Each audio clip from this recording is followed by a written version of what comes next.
আজকে এই জায়গায় দাঁড়িয়ে আমার ভাইয়ের হত্যাকারীদের উদ্দেশ্যে বলবো, ওরে ভাই, রক্ত লাগবে, রক্ত রক্ত লাগবে। আমার 52 সালে রক্ত দিয়ে ভাষাকে স্বাধীন করেছি, 71 সালে রক্ত দিয়ে পশ্চিম পাকিস্তানিদেরকে এই বাংলাদেশ থেকে পালাতে বাধ্য করেছি। এরপরেও যদি এই স্বাধীন বাংলাদেশে কারো রক্তের প্রয়োজন হয়, আজকে এই রক্ত দিয়ে চট্টগ্রাম প্রেস ক্লাব বাঁচিয়ে দিতে পারবো, ঠিক নয়? ভাইয়ের আমার, বক্তব্য দীর্ঘায়িত করব না।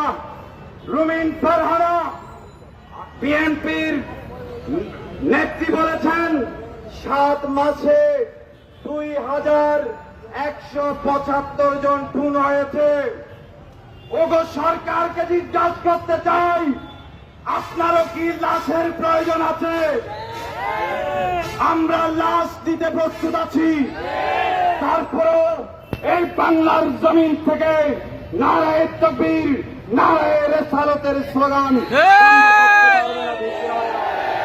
আমরা ইসলামিক ফ্রন্ট বাংলাদেশ আপনাদের এই কর্মসূচির সাথে একত্রতা পোষণ করে এখানেই শেষ করছি।